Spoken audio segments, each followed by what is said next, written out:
What's up everyone, this is Elijah here with the Rideshare Guy, and in this video we'll be doing a walkthrough of the Doordash Driver App. If you haven't signed up for DoorDash yet, there's a link in the description, or you can click on the card in the top right hand corner. The onboarding process will vary depending on what market you're in. Some markets do it completely online or inside the app, and other markets do require you to attend a seminar where you're given some basic training. DoorDash will let you know which one of these will be the case when you sign up. But generally speaking, we are seeing more markets adopt the online model. Once you're logged in, you'll be presented with the DoorDash heat map screen. The color of the heat map is a reflection of how many orders are floating around in a given area, or in other words, how busy DoorDash is. Gray means that it's not that busy, and the redder you see the area on the map, the more busier it is in that area.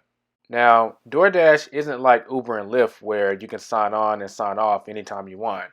In order to get a dash, you'll have to schedule a block, and the blocks work in 30-minute intervals. You'll have to start each block or each shift in the right location that you signed up for. If you try and dash and you're not in the location that you signed up for, the app will not let you. It is important to note that you do have control of your own schedule though. You should also know that if you're in the area that you signed up for, you can actually dash up to 15 minutes before your scheduled time. You can also dash now if the area you're currently in is busy enough and the demand for drivers is high at that time. If you want to schedule a dash in advance, you can do so by clicking in the bars in the top left hand corner. From here you want to hit schedule. Once here, you can select what city you would like to schedule your dash in. You can filter out what cities you see by clicking on the icon in the top right hand corner. From here, you can check which cities you'd like to see anytime you want to schedule dashes, and also pick which ones you do not want to see. Once you see the times and the place you would like to dash, click on it. From there, you click on Create, and you're officially signed up for that dash at that time. If at any point you would like to change the times of your dash before it starts, you can do so by hitting the Change button. You can change when you start, and occasionally you can change when the end time is also. Keep in mind that even though you are scheduled, you still actually have to press Dash Now in order to get started with your dash. Once you press Dash Now, DoorDash will ask you if you're ready to go. If you have enough gas, is your phone charged, do you have your red card, and also your insulated bag. Once you check those off, you're good to go.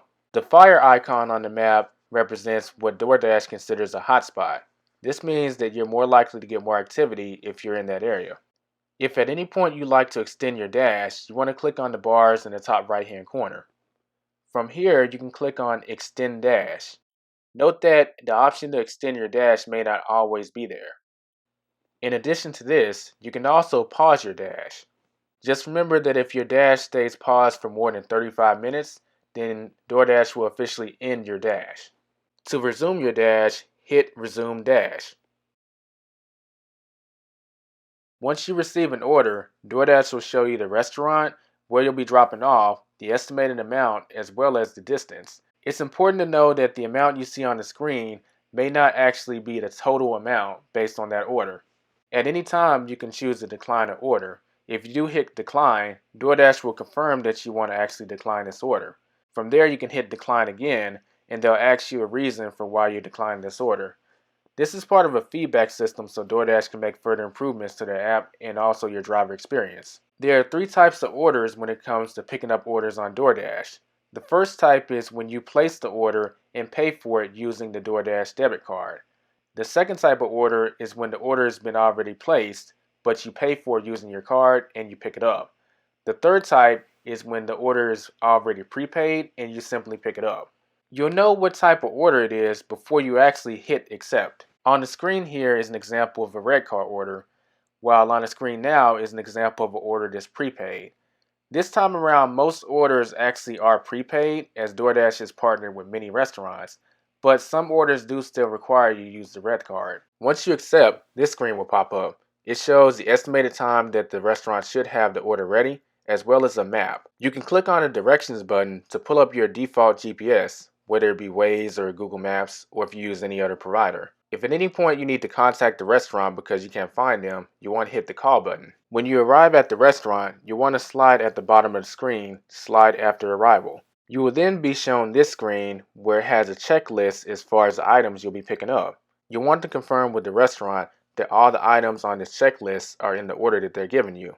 One commonly missed item is beverages, so you'll definitely want to scan through these items and make sure the order has no beverages, and if it does, be sure to double check with the restaurant that they're giving you the beverages. If the restaurant is ever out of a certain item, the official DoorDash protocol is to contact DoorDash support. This can be done by clicking in the question mark in the top right hand corner. If you feel the need to contact the customer at any time, you can scroll back to the top and click on the contact button. From here, you can call or text the customer. This can be a useful feature if the food is not ready when you get there and it's still not ready at the scheduled pickup time. You can let the customer know that the order is going to be a little delayed. Once you have the order and you've checked off all the items on the app, you can go to the bottom and slide after pickup. From here, a map will pop up as well as the customer drop-off address. Just like we're heading to the restaurant, you can click on the directions button to use your default GPS setting to navigate you to the customer's drop-off location. If at any point you need to call or text the customer, you want to hit the icons on the screen. Once you have arrived at the customer's drop-off location, you can slide after arrival at the bottom of the screen. This lets the customer in DoorDash know that you've arrived at the drop-off location, but this does not complete the order. Once you're at this screen, you can physically drop off the order to the customer. If for some reason the customer isn't available, you can try calling them or texting them using the phone icon or the message icon on the screen.